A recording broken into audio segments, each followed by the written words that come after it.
First ever factory outlet, Chandanagar, Mukunda Jewelers, opening soon. No making charges.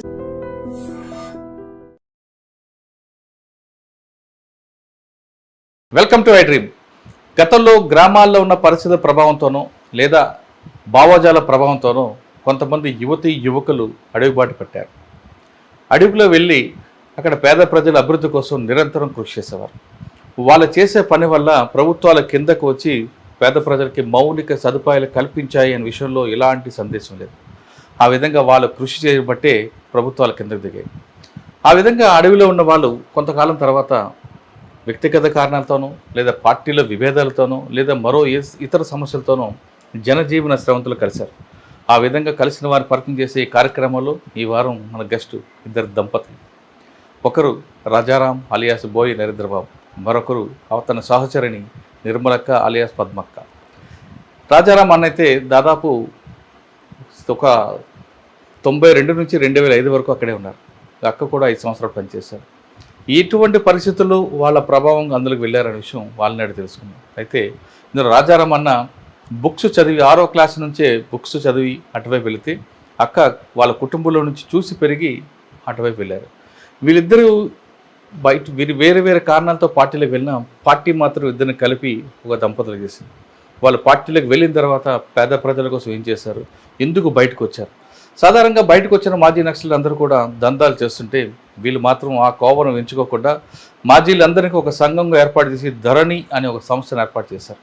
మాజీలందరికీ భూములు ఇప్పించడంతో పాటు వాళ్ళకి ఆర్థికంగా అన్ని ఆదుకోవడానికి ఒక ధరణి సంఘం పెట్టి వాళ్ళకి ఇప్పటికీ కృషి చేస్తున్నారు. అందరూ కాదు, కొంతమంది దందాలు చేయకుండా ఈ కోవ ఎందుకు ఎంచుకున్నారు, అసలు ఎందుకు అటువైపు వెళ్ళారు విషయాన్ని వాళ్ళిద్దరిని అడిగి తెలుసుకున్నారు. అన్న నమస్తే. అక్క నమస్తే. రాజారాం అన్న నమస్తే. అనగానే మీ గురించి గతంలో ఈ అనంతపురంలో పనిచేసిన ఒక ఆఫీసర్ బాగా చెప్పారు.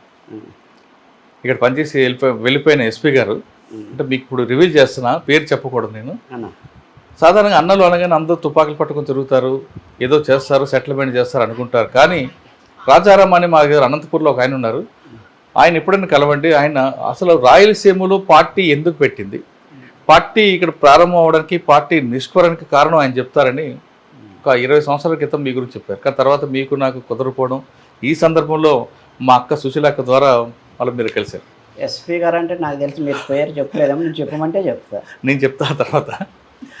అయితే అటువంటి పరిస్థితి, అంటే పోలీస్ ఆఫీసర్ కూడా మిమ్మల్ని మెచ్చుకున్నారంటే మీరు నమ్ముకున్న సిద్ధాంతం ఇక్కడ దారి తప్పకుండా ప్రజల కోసం వెళ్ళారు కాబట్టి పోలీసులు కూడా మిమ్మల్ని లైక్ చేశారు. సాధారణంగా పోలీసులు నక్సల్స్ కంటే పడదు, కానీ మిమ్మల్ని మాత్రం ఆ కోవలో చూడలేదు. అయితే సరే, మనం అసలు విషయానికి వస్తే ఏ పరిస్థితుల్లో మీరు పార్టీలకు వెళ్ళారు, వెళ్ళేటప్పటికి ఇక్కడ మీరు వెళ్ళే ప్రాంతంలో పరిస్థితులు ఉంటుంది, వెళ్ళిన తర్వాత మీరు అనుకున్న లక్ష్యం నెరవేరిందా లేదా, ఫస్ట్ మీరు చెప్పండి. ఏ పరిస్థితులు అంటే, నేను మీ కుటుంబం మీ నేపథ్యం అని చెప్పండి. మాది మధ్యతరగతి రైతు కుటుంబం. మేము 3 అన్నదమ్ములము. మా నాన్న వ్యవసాయం చేసేవాళ్ళు, మాకు బాగా భూములు ఉండేటివి, అంత వ్యవసాయం, ఇప్పటికీ వ్యవసాయ కుటుంబము. మమ్మల్ని ఆనాటికి 3 కూడా మేము డిఎన్టీ హాస్టల్ అని ఇక్కడ జీసస్ నగర్లో ఉన్నటువంటి ఒక హాస్టల్, రాడికల్ స్టూడెంట్స్కు నిజంగా ఒక విధమైనటువంటి స్థావరం. ఏది డిఎన్టీ హాస్టల్ అనేది అనంతపూర్లో మాతో పాటు చాలామంది అమరులైనారు. మా సీనియర్లు కుమారన్న, అక్కడ ఉన్న వాళ్ళే, గుంటకల్ల సత్యం వచ్చేవాళ్ళు, ఎర్ర సత్యము, అంటే ఇప్పుడు వాళ్ళు కొంతమంది బయటకు వచ్చి జాబులు చేసి డాక్టర్లు అయిన వాళ్ళు, ఇక్కడ ఇంజనీరింగ్ స్టూడెంట్స్గా ఉండి మాకు ఆర్గనైజర్లుగా ఉన్నవాళ్ళు, వాళ్ళంతా కూడా డిఎన్టీ హాస్టలే స్థావరం. అంటే అప్పటికే మాకు స్టూడెంట్ యూనియన్లో ఉన్నప్పుడే హై స్కూల్ సెక్షన్లోనే మా పైన కేసులు ఉండేవి. వార్డన్ని అంటే కొట్టడం అనేది, అక్కడ స్టూడెంట్స్ ఆర్గనైజేషన్ల మధ్య కూడా విభేదాలు వచ్చేవి. అప్పుడు కూడా మేము బాగా యాక్టివ్గా మిలిటెంట్గా ఉండేవాళ్ళం. అంటే మాకు వచ్చినటువంటి అనంతపురం జిల్లాలో అనేక విద్యార్థి సంఘాలు ఉన్నప్పటికీ మాకు రాడికల్ విద్యార్థి సంఘమే ఎందుకు మాకు ఆకర్షితులైనంటే, మిగతా స్టూడెంట్స్ యూనియన్స్ మా సమస్యల కోసం తాత్కాలికంగా వచ్చిపోయేవాళ్ళు కాదు. మాకు ఎందుకో మా కుటుంబాలకు జరుగుతున్నటువంటిది, వ్యవసాయానికి జరుగుతున్నటువంటి దోపిడీల గురించి మాకు పెద్దగా మార్క్స్, పెట్టుబడి ఇట్లాంటివి ఏమి తెలియని వయసులోనే దోపిడీ అంటే ఇట్లుంటుందా, మా బతుకులు ఇలా ఉండడానికి కారణం ఇదా అనేటువంటిది విడమర్చి చెప్పేవాళ్ళు. ఆర్గనైజేషన్స్ ఓహో మనం బతికితే ఇందుకోసం బతకాలరా అంటే ఎందుకంటే చిన్న చిన్నవే చెప్పేవాళ్ళు, దేవుడు ఉన్నాడా లేడంటే దేవుడు లేకపోతే ఎట్లా అని మేము వాదించేవాళ్ళము. అరే మీ తెలుగు మాస్టర్ ఏం చెప్తారా అనేవాళ్ళు మమ్మల్ని. సూర్యుడు అంటే అది రఘువంశము, సూర్యుడు 7 గుర్రాలు వస్తాయి రఘువంశం అని చెప్పేవాళ్ళు. మరి సైన్స్ మాస్టర్ ఏం చెప్పేవారు అనేవాళ్ళు. సైన్స్ మాస్టర్ అదంతా గోళం అమ్మడి, ఇద్దరు మాస్టర్ల మధ్య ఇంత తగాదా ఉంది కదరా, ఇక నీకు హిస్టరీ ఏం తెలుస్తుంది, చరిత్ర ఏం తెలుస్తుంది, మమ్మల్ని క్వశ్చన్ చేసేవాళ్ళు. అరే వాస్తవమే కదా, మరి ఏంది చదువుల్లోనే ఇన్ని తేడాలు ఉన్నాయి, సూర్యుడు దేవుడు ఒకడు అంటాడు కాదు అది గోళం అంటారు అని ఇట్లా చెప్పేవాళ్ళు. మీకు హాస్టల్లో వచ్చేటువంటి సోపు డబ్బులతో నుంచి మీకు వచ్చేటువంటి అందాల్సినటువంటివి ఇవన్నీ ఎక్కడి నుంచి వచ్చినాయి అనేటువంటిది మాకు అక్కడి నుంచే ఎడ్యుకేషన్ వచ్చేసింది. అంటే మా సరైన టైంలో పాఠ్య పుస్తకాలు కానీ ఇట్లా ఆర్గనైజేషన్తో మాకు రిలేషన్ ఏర్పడింది. అంటే మాకు స్కూల్లో కూడా మమ్మల్ని గవర్నమెంట్ జూనియర్ కాలేజ్లో నేను 6th నుంచి ఇంటర్మీడియట్ వరకు అక్కడే చదివాను. అంటే 6th క్లాస్లో కూడా రే డిపార్ట్మెంట్ వాళ్ళంతా పక్కన కూర్చోండి అనేవాళ్ళు. డిపార్ట్మెంట్ అంటే మాకు అప్పుడు అర్థమయ్యేది కదా, పిల్లలు ఏమి అంటే మాకు గెజ్జలు వేసి ఉంటుంది అని హాస్టల్లో, గెజ్జలు వేసి ఉంటుంది మీరు అంతా అని ఇట్లా ఒక టీచర్లే మమ్మల్ని హాస్టల్ విద్యార్థులను పక్కన కూర్చోబెట్టాలి. మాకు నిజంగానే అప్పుడు కాకి నిక్కరు, దానికి ఒక వైట్ షర్ట్, వీళ్ళంతా హాస్టల్ విద్యార్థులు అనేటువంటిది ఒక యూనిఫామ్ వల్ల సపరేట్గా చూసేవాళ్ళు. ఆ గెజ్జి గోల్ పీపీ అయిపోరు అని అవి ఏంటంటే గవర్నమెంట్ హాస్పిటల్ వేయించుకొని, అంటే డిపార్ట్మెంటు హాస్టల్ విద్యార్థులు అనేటువంటి వాళ్ళని ఒక ర్యాలీలకు బంధువులకు తప్ప విద్యార్థి సంఘాలలో వచ్చి మాతో కాలం గడిపిండేటివి అంటే లేదు. అంటే చిన్నతనంలో మీకు బీజం పడింది. అంటే ఆర్గనైజేషన్స్ అనేటువంటి వాళ్ళు నాకు తెలిసినంత వరకు రాడికల్స్లో పడినటువంటి ఆర్గనైజర్ కుటుంబంతో తెంచుకొని వచ్చేవారు. కుటుంబంతో సంబంధం లేకోకుండా ప్రజల కోసము నిరంతరము మేము పెట్టింది తిని మాకు ఎడ్యుకేషన్ చేసేవాళ్ళు. అది మాకు బాగా నచ్చేసింది, ఆకర్షించాలి. ఎందుకంటే వాళ్ళు నిజంగా వాళ్ళ పేర్లు కాదు, మేము అడుక్కున్నాము నీ పేరు ఏం పేరు, నా పేరు యాకూబ్ అనేవాడు. వాళ్ళు యాకూబ్ ఎట్లా ఏది అంటే వాళ్ళ సొంత పేరు కాదు, ఏదో ఇంతకుముందు అమరుడు పేరు. ఇట్లా వాళ్ళ పేర్లు కానీ వాళ్ళ కుటుంబం కానీ బ్యాక్గ్రౌండ్ ఏది చెప్పుకోకుండా మన కోసం పనిచేసే వాళ్ళు ఇట్లుండారా అనేవాళ్ళు. అప్పుడు మాకు ఆ బీజాలు రాడికల్స్ పట్ల బాగా ఆకర్షితులైన. అయితే పూర్తి కాలం వల్ల అట్లా ఇట్లా అనేటువంటిది ఆలోచన లేదు, కానీ రాడికల్స్ కోసం ఏమన్నా చేసేవాళ్ళు. అట్లా మేము చదువు 35 మార్కుల కోసం చదువు తప్ప నేను ఎప్పుడన్నా లెక్చరర్ కావాలా, కానిస్టేబుల్ కావాలా, ఉద్యోగం అని మా ఊళ్ళో ఏం ఉద్యోగం చేస్తాడు, టీచర్ అని అవుతాడు అనుకుంటా. మాకు 35 మార్కులు వస్తే నెక్స్ట్ క్లాస్ పోతాను మేము అనుకుంటాం. 30 మార్కులు పాస్ అయితే చాలు.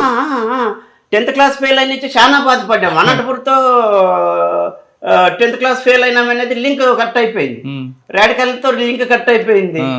అప్పుడు ఏం చేయాలా, 85లో 10th ఫెయిల్ అయినా ఏం చేయాలా, రాడికల్స్ మా ఏరియాలో తక్కువ. అప్పుడు అక్కడ ఉన్నటువంటి సిపిఐ మాకు రమణ అని, బంగి ఎర్స్వామన్న అని అక్కడ సిపిఐలు ఉండేవాళ్ళు. బన్వర్లాల్ సార్ అని ఇక్కడ జాయింట్ కలెక్టర్గా వచ్చాడు, ఐఏఎస్ ఆఫీసర్. అప్పుడు మాకు బినామీ భూములు అంటే ఏమో తెలియవరే. అప్పుడు బినామీ భూముల గురించి తెలుసుకొని అప్పుడు అక్కడ ఉన్నటువంటి భూస్వాముల దగ్గర ఉన్న భూములు 10th క్లాస్ ఫెయిల్ అయ్యి ఓ 4-5 కలిసి సంఘం పెట్టి 375 ఎకరాలు ఇప్పుడు తోటలు చేసుకున్నారు అంతా ఎస్సీ ఎస్టీ బీసీలు. అంటే అప్పుడు బన్వర్లాల్ గారు మీకు జాయింట్ కలెక్టర్ గారా? Joint collector. మీరు ఇంత చేసేప్పుడు నిర్బంధం లేదా అప్పుడు? అప్పుడు నేను సిపిఐ లేకపోయినాం. కౌరు సంఘాలు పోలీసుల వైపు నిర్బంధం లేదా? లేదు. అంటే మాకు నిర్బంధం అంటే పరిటాల హరిని ఎన్కౌంటర్ చేసినప్పుడు 82-83 ఆ మధ్యలో మేము హై స్కూల్ హాస్టల్లో ఉన్నప్పుడు అప్పుడు చేసినారు. కానీ మేము రాడికల్ విద్యార్థి సంఘాలన్నీ మేము ఓపెన్గా పోయినాం. ఏఆర్ఎస్ఎఫ్ మీటింగ్లకు 85లో ఏఆర్ఎస్ఎఫ్ మీటింగ్ ఆవిర్భావోత్సవానికి వెళ్ళినాం.